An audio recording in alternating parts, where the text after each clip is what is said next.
So come along with me, we're gonna do a huge bulk day of cooking.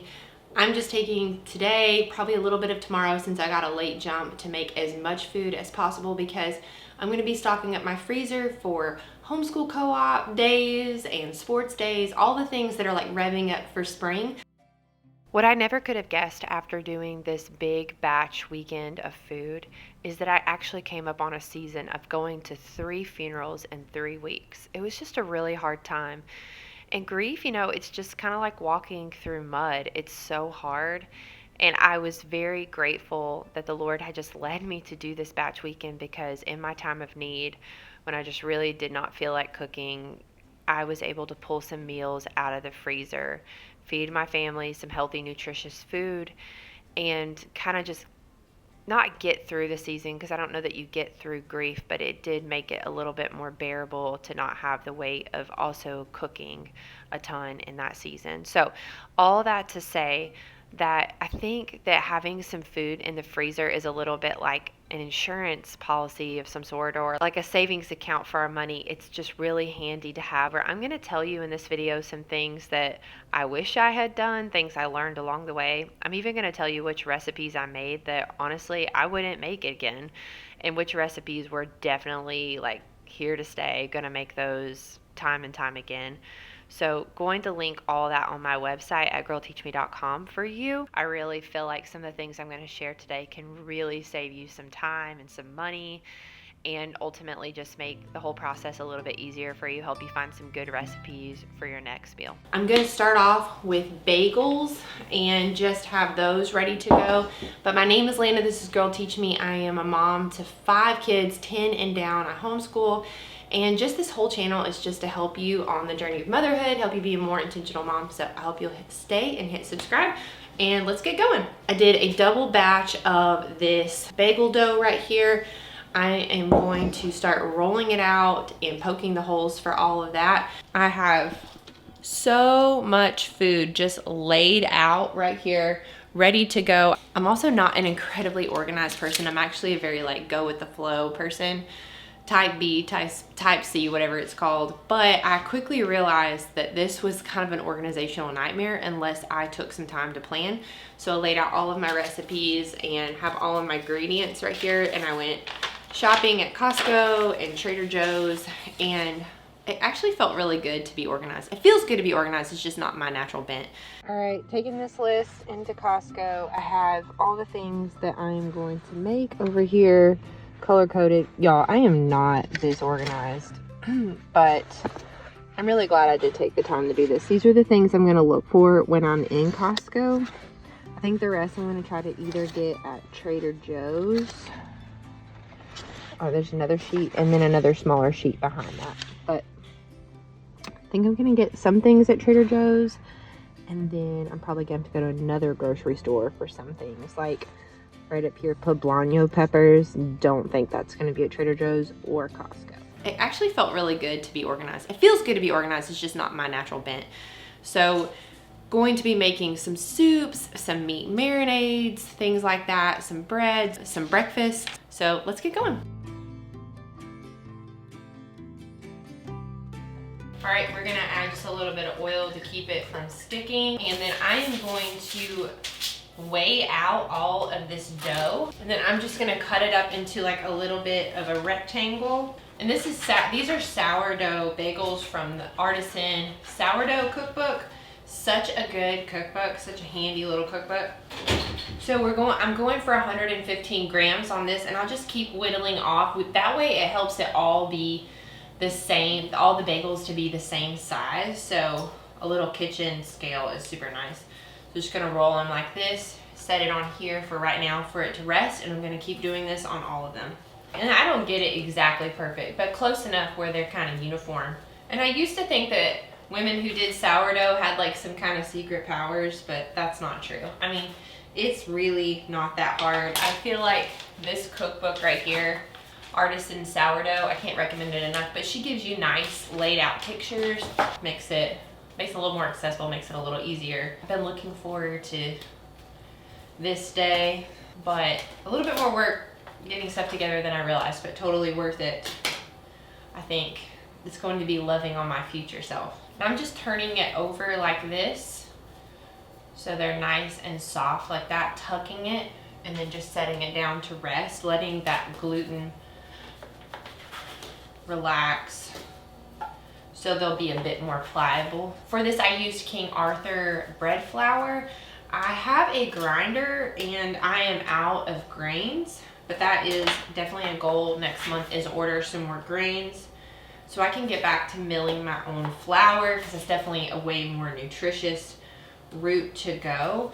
I think it's a little trickier sometimes. Definitely like store-bought bread flour is a lot easier to work with, but I think it's because it's taken a lot of the great nutrition out of it. Now, obviously it's better than store-bought because it's sourdough and it doesn't have a lot of like oils, and I think that's the danger of like, Lana, why don't you just buy some like Costco bagels and things like that? Well, I could. I mean, I like actually some of the Costco bread that's baked fresh in the bakery. It doesn't have, I checked them for oils, and what I mean by that is there's something called, they're called seed oils. Another name for them is PUFA oils, but they're like basically the oils, they get trapped inside of our body because our body doesn't recognize them as fuel. So when it goes to burn fat, it can't pull it out as a energy source. And so there's a lot of theories, but some people think it's actually a greater contributor to diabetes than sugar is. And so I try to be really careful about not getting seed oils. That's the number one thing I call them, seed oils. That's just like one of the dangers of buying bread from the store. Another one is just a lot of preservatives, because when you make bread at home, it goes bad really fast. And it's because it doesn't have a lot of the preservatives in it.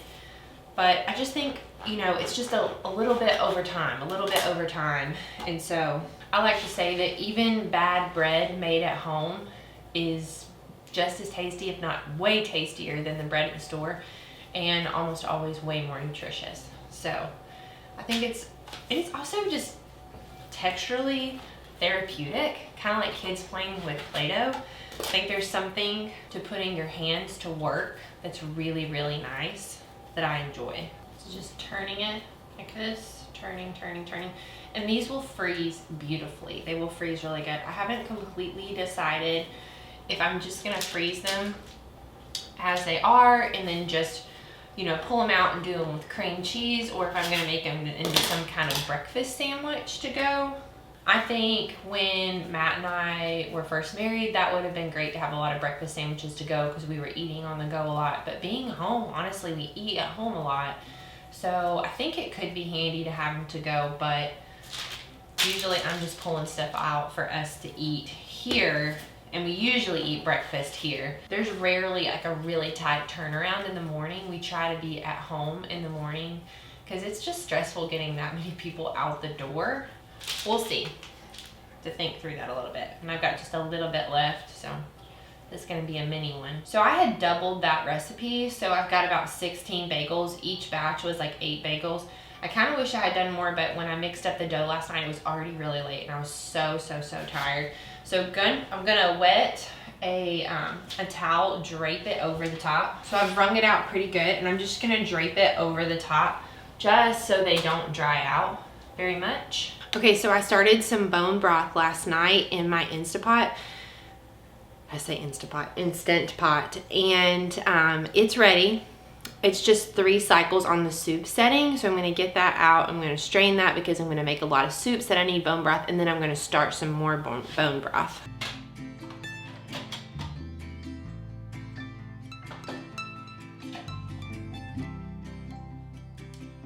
So you can see a little bit, like right here, just floating around, just lots of nice bone broth, and just gonna strain that. All right, so I had my jars out in my cooler because I go pick up milk from a farm, but we went this week and they were out, so they're still out in the cooler. I'm gonna use this broth to make a green chicken chili and also a wild rice soup. My mother-in-law got me one of these recently. So handy. I don't know how I lived without it for so long. I was just splashing stuff everywhere. Now, to me, I don't feel like this broth is a sipping broth. And what I mean by that is I feel like chicken broth, where you submerge a whole chicken, boil it with water. That is yummy broth to just sip on. This right here is just a good base for soup, especially when you're gonna add some kind of cream to it, like the wild rice soup. Like I feel like you can really mask a bone broth well with that. And with the green chicken chili, I'm gonna just try it with this kind of broth instead of chicken broth because it's so much cheaper, right? Just to take bones and make broth, and it's way more nutritious. Well, I think they're nutritious in their own way. Like chicken broth is definitely like medicinally what I want when I feel sick, something just to drink a lot. But bone broth, I feel like, is such a cheap and easy way to get amazing collagen into your food, because it'll be like gelatinous, almost like Jello, that collagen, and it's so cheap. So this broth has cooled down, but if you're ever going to put broth into the fridge, you definitely want it to cool down before you do that because it'll heat up your fridge. Not great for the other food in there. And how you know you've gotten a lot of the nutrition out of the bones is when they can just like literally snap. Like see how brittle that is and seeing inside the bone. I have cooked these 3 times on the soup function and got a lot of the nutrition out of these bones, and they are just crumbling. So that's great. That's just, there's like 3 types of collagen, and you get different types from beef, different types from chicken, different types from chicken broth, different types from chicken like bones. It's all so interesting. I did make a video kind of walking you through how to take one chicken and make like a bunch of different things. So you can make the chicken broth, and you get the chicken, and then you get the bone broth. It's so handy on how to even freeze it. So that was one of my early videos in my early days of YouTube, but you can go back and watch that for like just a step-by-step if you wanted that. Oh man, I wish I hadn't have put this with my carrots, because I'm still not well versed in chickens. Like I was thinking about giving this chicken to the chicken. That kind of seems like cannibalism in some ways.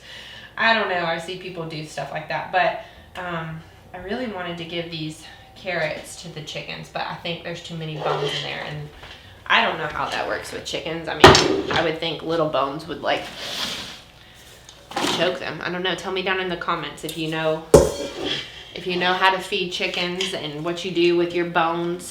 Okay, I'm gonna save the rest of my scraps right here for my chickens. We're gonna start over on that. Already starting to get this nice little fat layer on the top, but I'm just gonna set these aside like at room temp right now.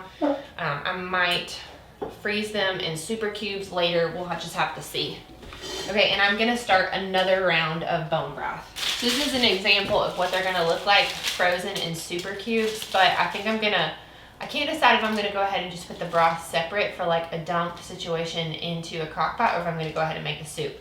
But these super cubes make them really, really nice little portion sizes.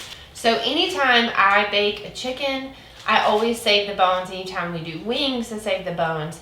Even with like my Thanksgiving ham and turkey, definitely save the bones. And I just throw them into a bag until I'm ready to use them.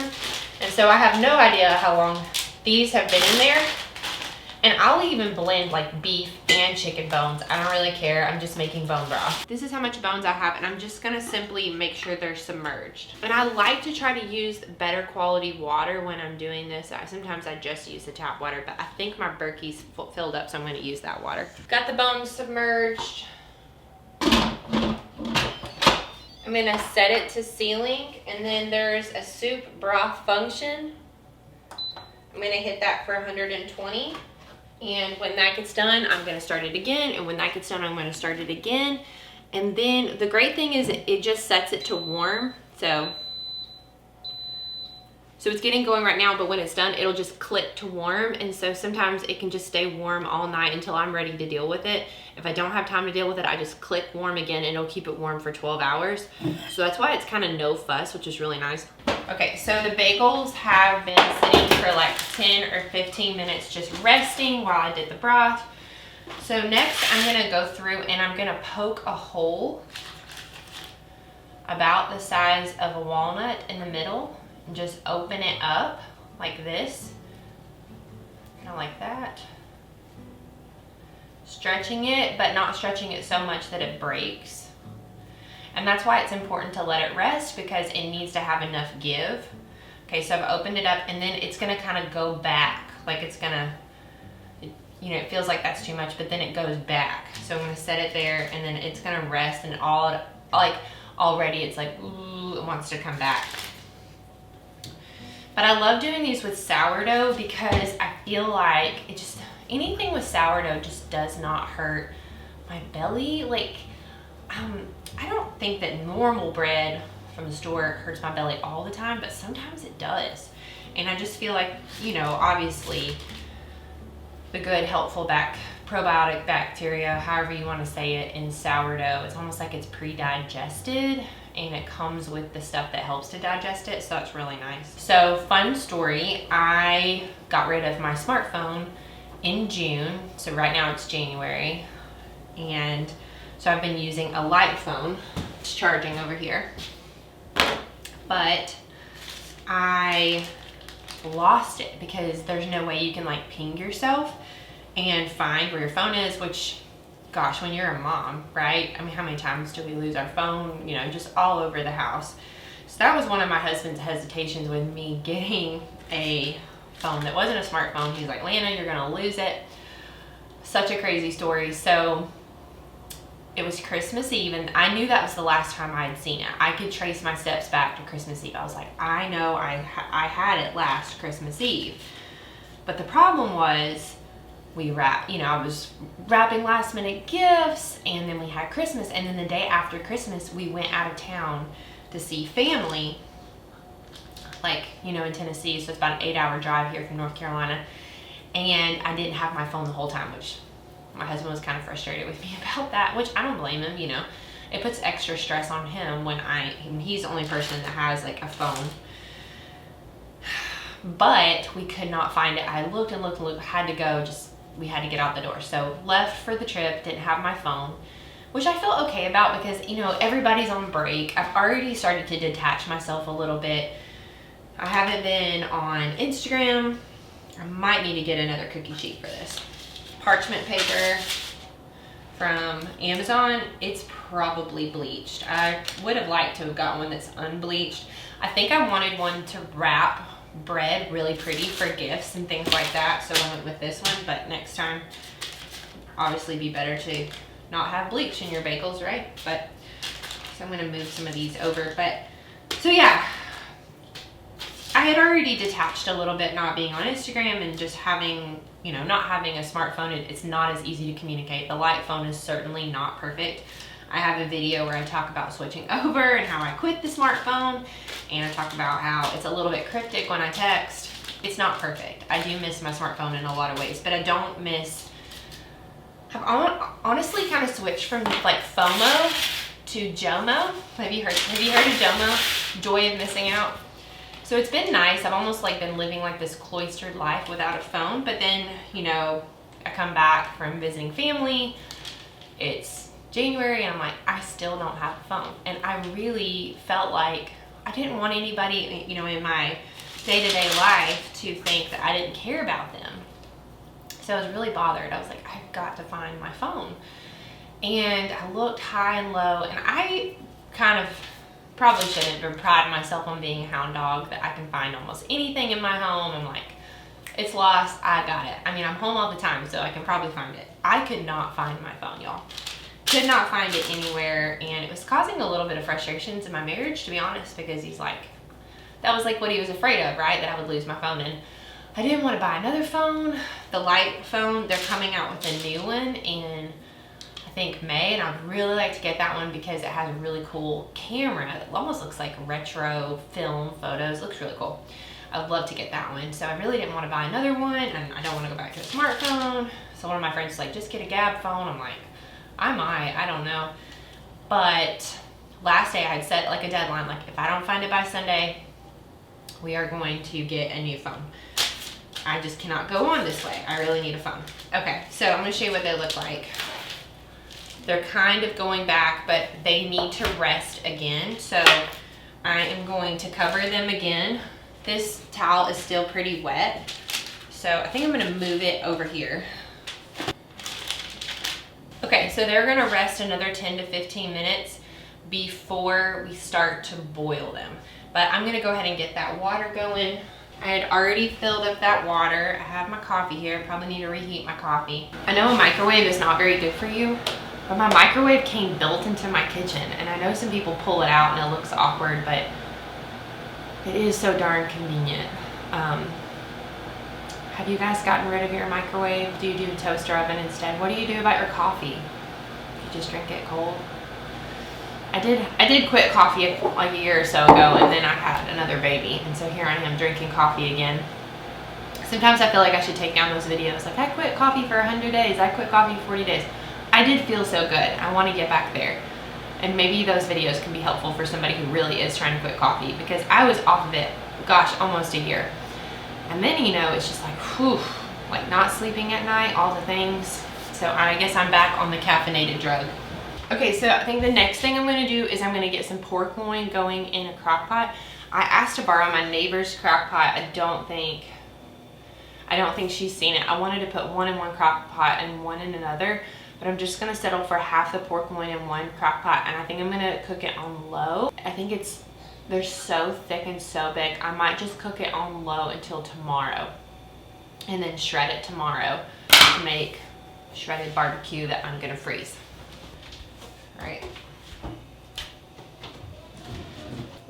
So I used Force of Nature to disinfect, but this has been out for longer than 7 days, and so I need to make some new disinfectant, and then I'm gonna use Force of Nature to clean up this meat mess. But until that, I am going to just put some garlic powder over the top.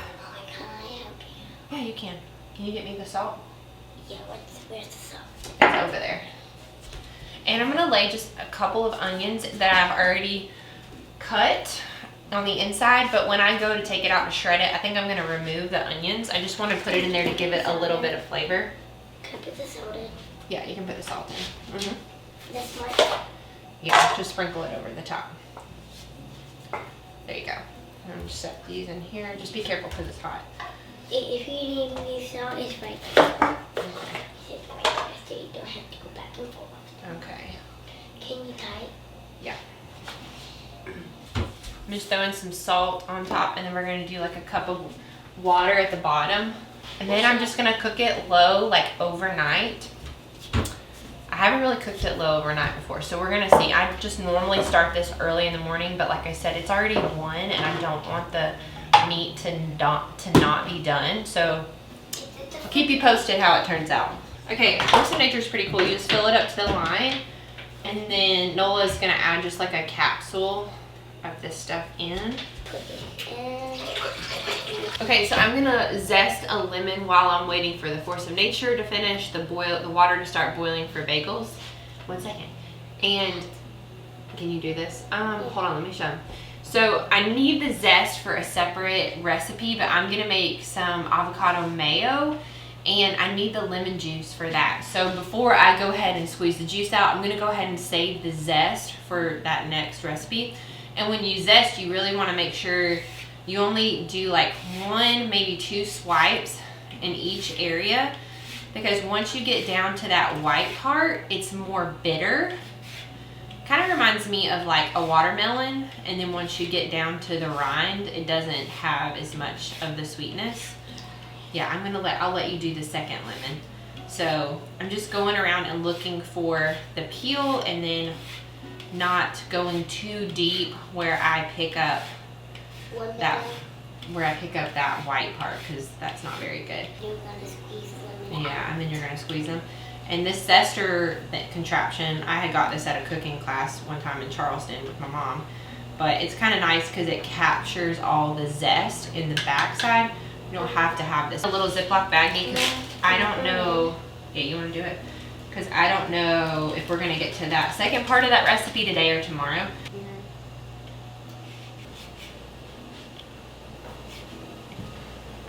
Like that? I get it. Okay, right here. See how there's some right here?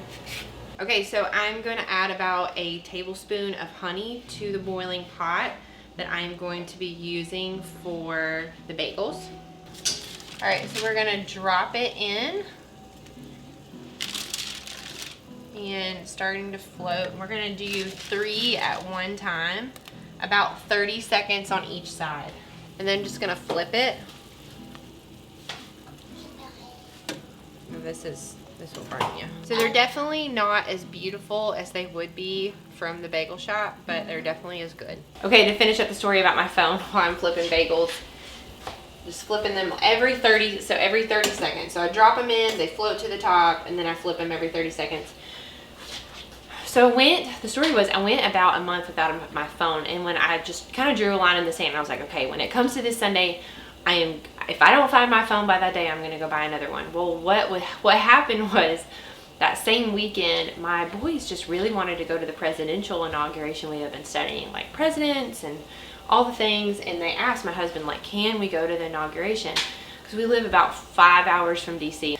And so we were like, oh no, I don't know if it'll be safe, I don't know. And then they moved the inauguration inside, but then they got invited to this like watch party where they would need to dress up. So finally we decided, you know what, life's too short, they want to go, power of moments, just go.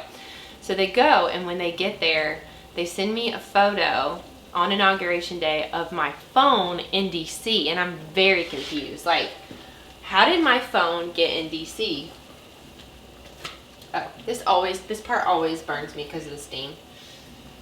I probably need to get a longer slotted spoon. Woo!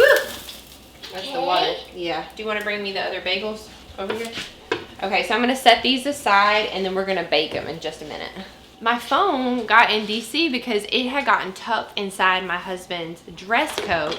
Our church is more casual, but we had gone to Christmas Eve service at our church, and then our friend's church, which is a little more formal, and so my husband had dressed up and worn his dress coat for that. And when he did that, I didn't realize that he had grabbed my phone and stuck it in his pocket. He's just really great, like just grabs my phone, his phone. I didn't realize that, and neither had he. And so unless he had gone to Washington DC, I would have literally ordered a second phone, because I would have never thought to look in his dress pocket. Like, that didn't even occur to me. So thankfully I have my phone back. Super crazy story.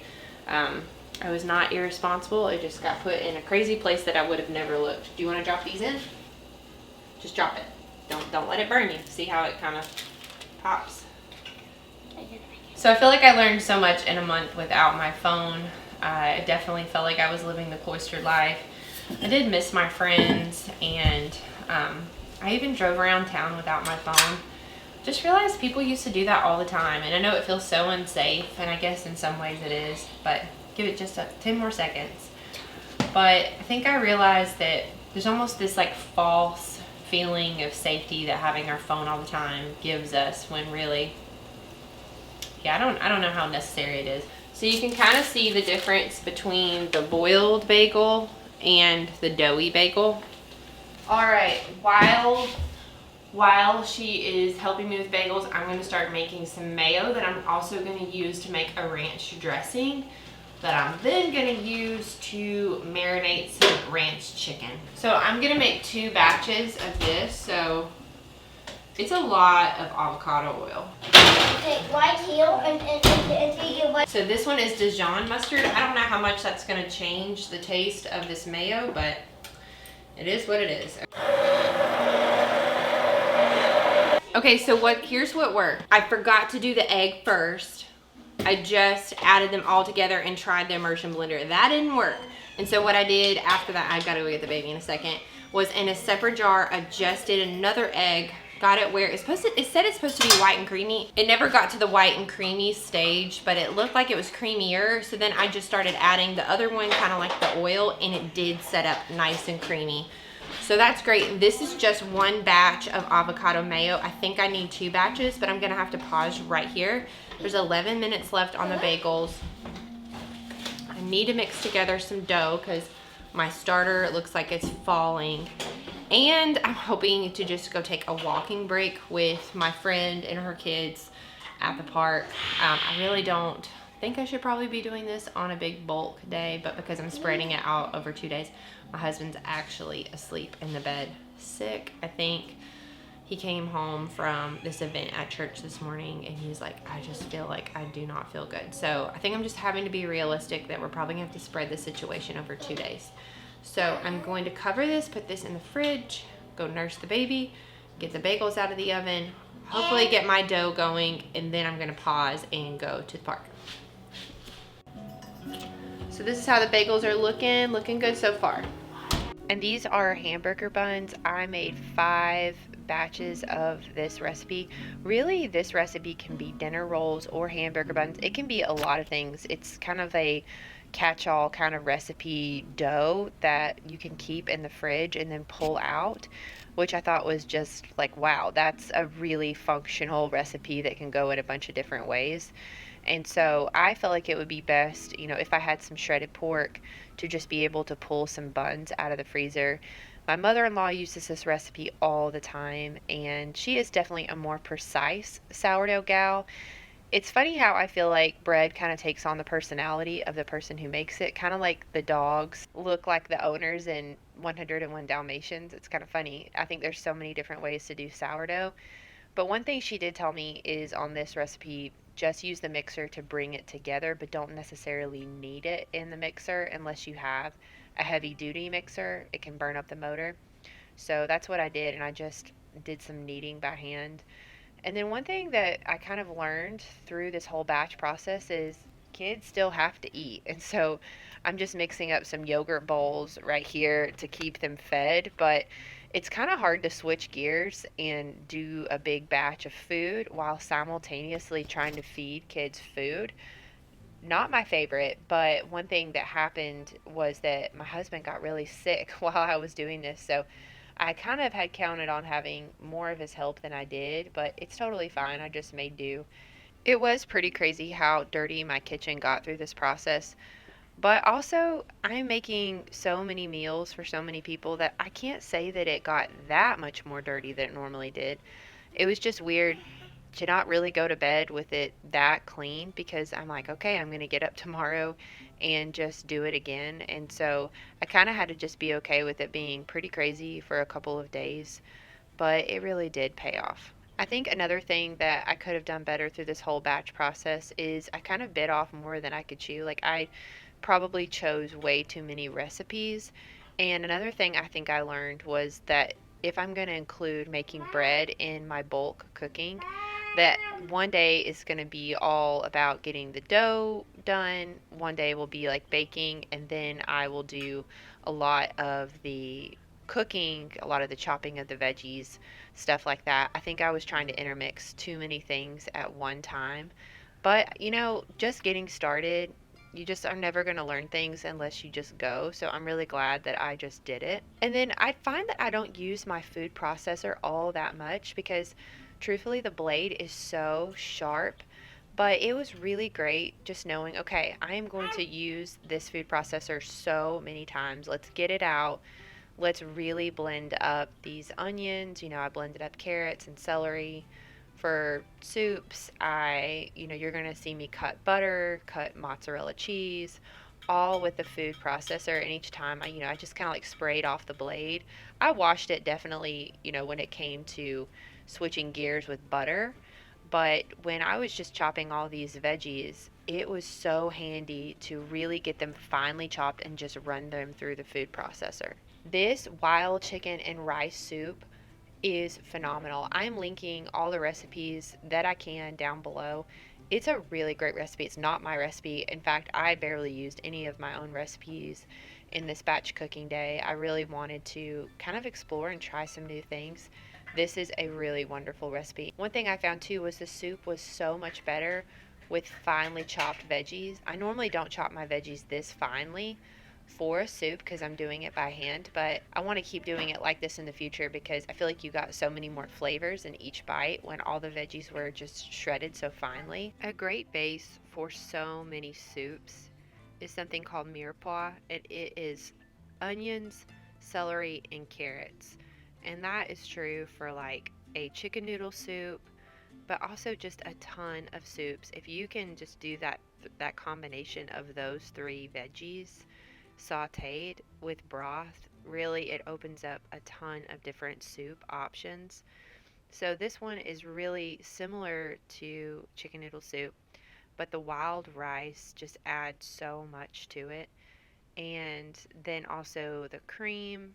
Cream is something that I will use a lot to cover up the taste of bone broth because Bone broth, in my opinion, is just not as tasty as chicken broth, but bone broth is still really good. I just think it's a little bit better in like taco soups and things like that. So, where you're really going to be able to taste broth, I really love to do the heavy cream with it. This made so much soup. It was so handy to just freeze in super molds, but I didn't freeze the soup with the cream. The creamy chicken wild rice soup, I that was the one we ate for supper, but in the other ones I just left the cream out until I thawed it and then I added the cream in. I just feel like sometimes cream doesn't freeze or milk doesn't freeze that great. This was probably one of the most rewarding moments, just filling up these super molds with soup, and they're going to freeze overnight. I borrowed some from a friend. Ugh, I was so glad that I did that, because pulling them out, literally, you just put them in the pot with a little bit of water, and then boom, you have soup. And that is just really great on those nights when you don't know what you're going to make and you don't really have a plan and chaos is ensuing. It's like, okay, we're having soup, super easy, done. And it's nutritious. And then we made a ton of banana chocolate chip muffins with a lot of the starter that I had left over from making the buns. It's just a great like sourdough discard. It's nice to throw it in there and get just some extra goodness in the muffins. These froze really good, except that I should have let them sit a little bit longer. The chocolate melted. So one thing I learned is if you take the muffins, let them cool, and then stick them in the freezer for maybe just 10 or 15 minutes and then bag them up, or they don't get the bags really messy. I'm definitely glad I did this batch day, well, pretty much batch weekend. I'm really glad, but there are a couple of things that I'm glad that I did and a couple of things that I would have done differently and I probably will do differently next time. I think one of the things that was really helpful was to wear good shoes, to wear an apron. I think another thing that was really helpful was definitely like having my recipes ready to go, having my Excel sheet, like just having it kind of planned out. I feel like that made me a lot more efficient when I shopped and helped me not miss one single ingredient, which is so unlike me. Generally, I get home and I'm missing like one thing. So I was really glad that I did take the time to get organized. Obviously, it would have been better if Matt hadn't got sick, but that's just going to happen. I think another thing that would have been fun is to just do this with a friend. It would have been nice just to talk and spend time while we cooked in the kitchen together and tackled recipes together. So that might be something I try to do in the future, is just get a hangout session with another mama or a young gal and just get in the kitchen together and make some meals. I think that probably one of the favorite things I made was the ranch. The ranch was so good. I feel like it's hard to do a ranch that is better than like the powdered Hidden Valley. This stuff tasted really smooth and good. My kids were downing it with just carrots and celery. I actually tried to make the ranch into a marinade with chicken. It wasn't bad, but it wasn't wonderful. I don't know how to describe it. It was just okay. So it was just a harebrained idea. I thought, okay, what if I take some ranch and marinate it with chicken? You know, I've had better ideas. The shredded pork was a hit though. I mean, literally all I did was buy a huge pork tenderloin. They're very, very cheap at Costco. I split it in half, put one half in one crock pot, another half in another crock pot, added a little bit of water, like some garlic salt, some onion salt, and just cooked it on low. I cooked it overnight. I've never really done that before. But like I said, I started it later in the day, later than I wanted. But generally, I just put that on in the morning, and then you just shred it and add a little barbecue sauce, and boom, you've got dinner. I had some drippings that came off the barbecue or the shredded pork. I saved those as broth because really it's like pork broth. And I'm going to just add those to rice, maybe a soup, something like that. But I always save drippings like this because they are really useful in other ways later on. And then I kept plastic wrap over the rolls to keep them moist. But one tip was to spray a little bit of like avocado oil on the plastic wrap so they wouldn't stick. And that worked out pretty well. And then I went through and just labeled all of my Ziploc bags with the recipe.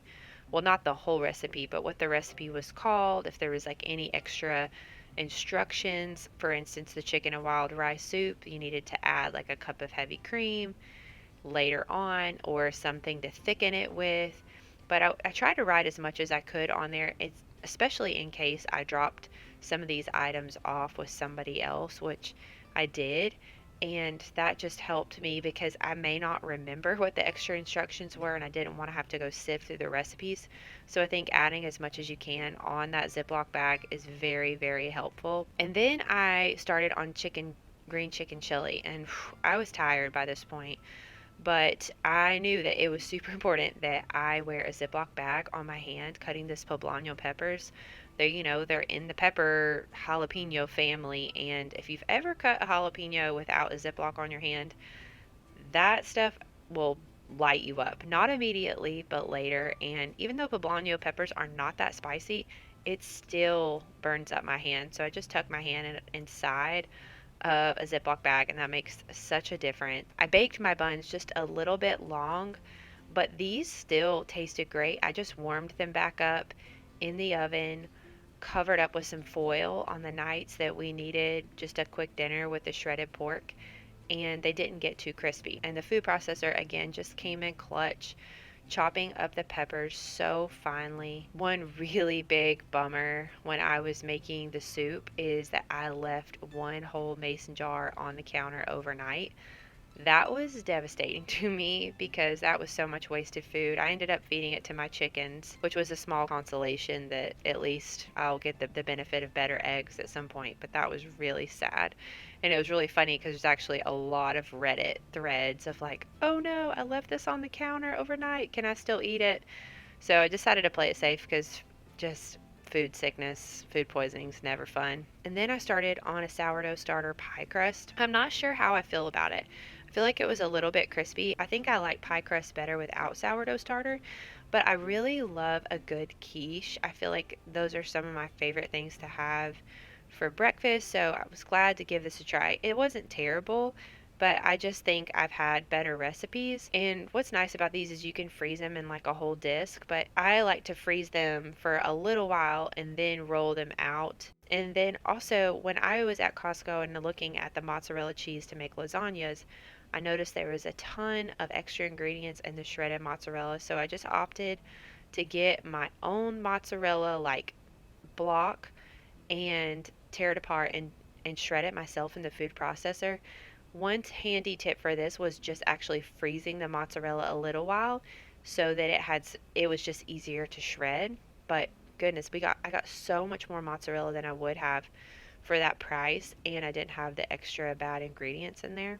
So my son loves lasagna. I thought these would be fun. Learned a lot. One thing that I don't think I would do again is I would not use the no boil noodles. They basically disintegrated. I couldn't really tell that there was any pasta in there.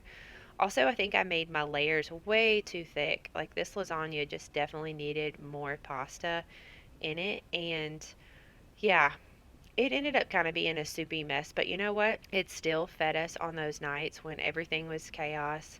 It still helped me get by. I actually just boiled some like spaghetti noodles and used this whole lasagna essentially as a really cheesy pasta sauce.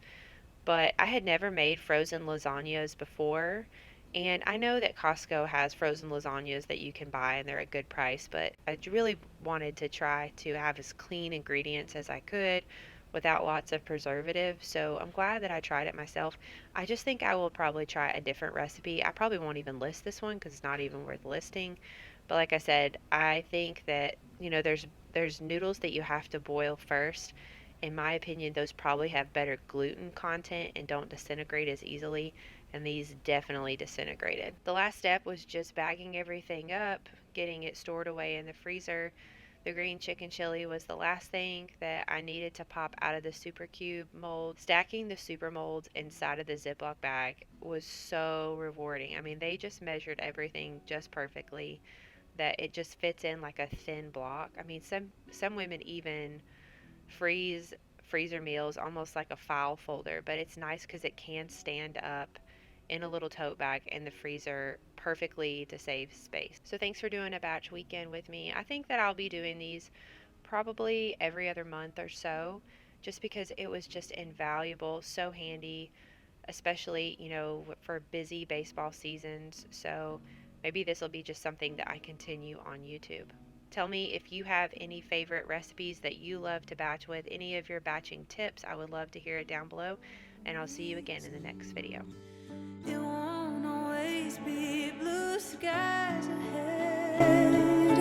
Sometimes you might need a helping hand, just like I am. Sharpens iron, making me stronger, calling me higher. When we come together, just like I am. Sharpens iron, making us stronger, calling us higher. When we're helping each other, we're growing together.